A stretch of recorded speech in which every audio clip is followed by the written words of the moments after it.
You're watching This Week in Louisiana Politics with Fred Childers.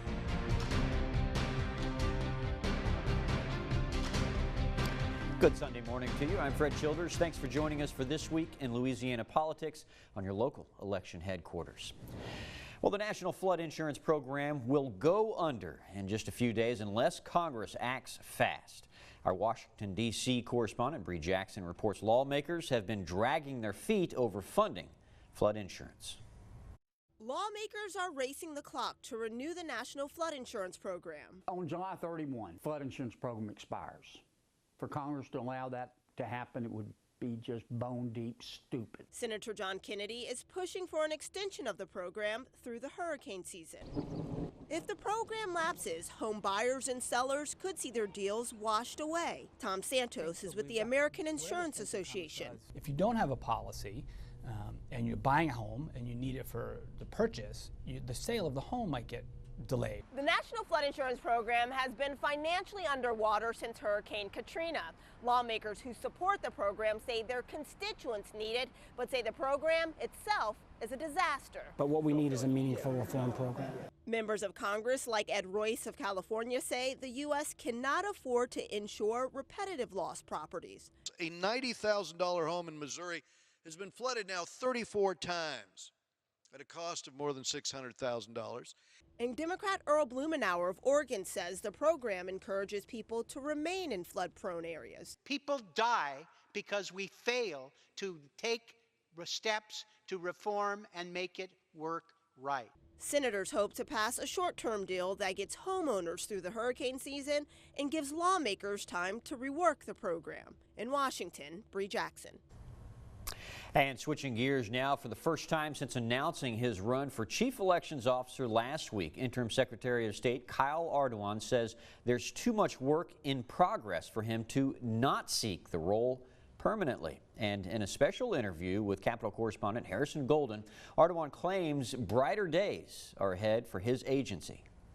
It was hard to go to work in the mornings. Now as Interim Secretary of State Kyle Ardoin seeks an elected term, he's opening up about the sexual misconduct claims that prompted his predecessor and former boss Tom Shedler to resign in May. Am I ready for that? Sure, because I know what the truth is from my perspective. The good Lord knows the truth. The controversies stem from a lawsuit filed earlier this year in which a female employee at the Secretary of State's office claims Shedler sent her lewd cards and wines, spied on her home, and assigned her lower-level tasks when she rejected his advances. The suit also alleges that when the woman asked to return to the main office after being reassigned to a remote one, she got approval from Ardoin, then her supervisor as a first assistant, on the condition that she, quote, stay out of sight so that the defendant, Shedler, did not physically see her on the premises. The only thing I knew at that point was that I had been asked to move her in different spots. Had I known the background and subsequent the stuff that has come out with regards to the cards and the visits and the wines or what, I would have red flag immediately. I would have never done that. Ardoin says he did not know about the sexual misconduct allegations until the lawsuit emerged. We directly went from my office to the Secretary's office, and that's when we told him that the lawsuit had been filed, and I expected shock, but there wasn't that much shock. Shedler told him the relationship was consensual, a claim the woman herself denies. It is a travesty that this occurred. It should never have occurred. Had it been reported to me, I would have acted immediately. I've done so in the past. Ardoin noting a separate case in which he terminated an employee accused of sexual harassment. In recent months, he maintains the Secretary of State's office has improved and clarified its procedures, so employees know who to go to report these allegations. I've put my team in place, and we have the chain of command, and I've asked everyone to follow the proper chain of command unless they feel like that they need to go around that because there's an issue with that individual. Everybody should be free from harassment in their workplace. This may be a stain, a temporary stain, but it does not impact the work that we do on a regular basis. For your local election headquarters, I'm Harrison Golden. For a full list of candidates, just head to our website, brproud.com. Coming up next, we're continuing our coverage of the Secretary of State's race with Harrison Golden's extended interview with the Secretary of State next on This Week in Louisiana Politics. This is your local election headquarters. All right, welcome back to This Week in Louisiana Politics from your local election headquarters. I'm joined by Secretary of State candidate Kyle Ardoin. He is currently the acting Secretary of State, and you've been at the office in one juncture or another for the better part of 8 years now, and obviously that's a big campaign message that you hope to send in, that you know the ins and outs of the office, and I guess ready to hear your side of things. What do you hope to bring? That's right. I hope to bring the stability that I've brought over the last 100 plus days acting as secretary. You know, I'm constitutionally appointed, so people put interim and acting, but irregardless, I am the Secretary of State. The buck stops with me at this point in time, and it's been a really good opportunity to reevaluate how things are going in the office and preparing for the upcoming elections. We have been working really hard on the cybersecurity issues and those fronts to make certain that the votes are accurate and secure, and we feel good about that, and we're moving forward on it. And your decision to jump into the race, obviously with qualifying, was Wednesday, Thursday, Friday of last week. Correct. 3 days to sort of see who comes in and decides to jump into the race. And your decision to run, you had announced your entry with about 10 minutes left in qualifying, but give or take, yeah. Right, exactly. So what was your thought? Had you made the decision before those 10 minutes, or what? I guess what made you decide to jump in? No, I had not made a final decision. I will tell you that I'd been getting calls from appointed, elected officials all across the state. I had friends, family, people who interact with the office on a regular basis, just feeling like, you know, you really ought to do this. So I visited with my wife, we prayed about it, and this is all that last day, because even that morning, I felt like I was okay with my decision. Your decision not to run. Not to run, initially, but yes. the calls my phone just blew up after the morning time. And so we had a Skype call with our daughter as well, and she put it to me, she said, "Dad, you're already doing the job. You know it better than anybody. Why wouldn't you do this?" So that was a lot to think about. I called my pastor at St. Aloysius, and we visited over the phone, prayed about it, talked about it. He offered me some suggestions in my discernment process, and then the next step was I got back on the phone with my wife. We talked about it some more, prayed about it again, and then I said, okay, I just need some time by myself. And so I did that, and I felt very convicted to do it. So here I am, irregardless of what the others think. People change their minds all the time. The fact of the matter is, we've got a lot going on in the office. We've got a lot of tough priorities that we have to face, especially the implementation of new equipment. Whoever takes over for Secretary of State, the moment they take over, we are heading into qualifying for another set of elections in the spring. We perform those elections, and then we have the gubernatorial elections and the re-election effort of that individual. So, you know, there's really a lot going on, and I don't think it's time for on-the-job training. I feel very convicted about this. I feel very comfortable about my decision. I hope voters will understand that, you know, we all, for various reasons, at the times we make decisions, but as things change over time, of course, new circumstances come about, and I feel like I've made the right decision. I want to get to, obviously, you know, your time under Secretary of Shedler. There are some controversies that had arisen toward the end of his time, and just sort of giving you a chance to discuss that. Sure. in your view, if you don't mind. Campaigns can get pretty brutal. I mean, you're Chief Elections Officer, you know how they go. Right. Are you ready for your opponents in this race, be it accurately or not? Are you ready for them to try connecting you to what had happened with Secretary of State Shedler, allegedly, and one of his employees at the time? Well, I think anybody's going to say or do anything. They're going to make accusations. It's a political campaign. Am I ready for that? Sure, because I know what the truth is from my perspective. The good Lord knows the truth. I'm going to speak about the truth from my perspective. I have to be very careful because the litigation is still ongoing. But I can tell you this. Prior to the lawsuit being filed, and I've said this publicly before, I knew nothing about this situation. It had never been reported to me. It is a travesty that this occurred. It should never have occurred. Had it been reported to me, I would have acted immediately. I've done so in the past. I have enacted Prior to the previous secretary leaving, I enacted a new policy, a very strong policy. It's the strongest one in the state to date in any state agency of against sexual harassment, and the new processes and procedures that we use to report it and investigate it. And I'm going to continue down that route. Everybody should be free from harassment in their workplace. It's a tremendous place to work. I'm very proud of the employees. I'm very proud of the agency. And this may be a stain, a temporary stain, but it does not impact the work that we do on a regular basis. It can't, because we're here to make sure that the elections are done fairly and accurately. And I feel for the individual in this. She's still employed in our office, and you know, as far as I know, she is doing the job that she has always wanted to do, and is doing it well. All right, we're moving along. Louisiana's death penalty is at the center of a brewing controversy pitting the state's Attorney General, Jeff Landry, against Governor John Bel Edwards. Landry has pulled his attorneys off of a federal case which challenges Louisiana's multi-drug method for lethal injection. This after the administration voluntarily offered to stay executions for another year. Landry wants the state to move forward with executions, citing justice for the victims' families.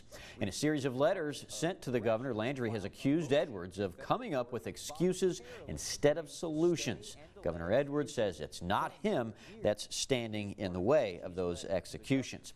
Now, neither side appears to be blinking in this stalemate. Correspondent Harrison Golden has both sides of the controversy.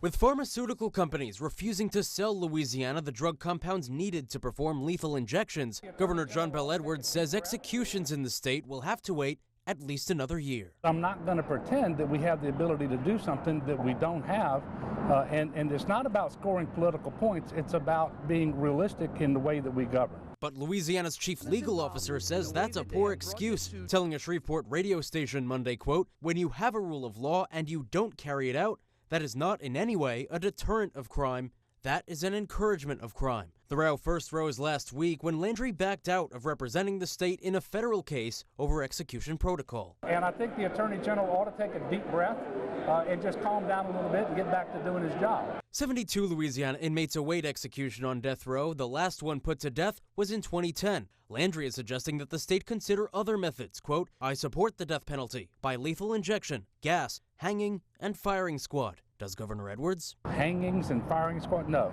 I'm not inclined to go back to methods that have been discarded because popular sentiment turned against them, maybe some methods that were deemed to be barbaric and so forth. Asked multiple times whether he supports the death penalty at all, the governor has hesitated to answer. This just over a year before the Democrats up for re-election. The Republican Landry among the short list of potential challengers. For your local election headquarters, I'm Harrison Golden. Injection is the only form of execution legal in Louisiana. Now, the one person you haven't heard from yet, the one who filed the motion to pull the DOJ attorneys off of the case, I sit down with the AG's Solicitor General, Liz Murrill, to find out what it's going to take for the AG to get back on the case. Stay with us. This is your local election headquarters.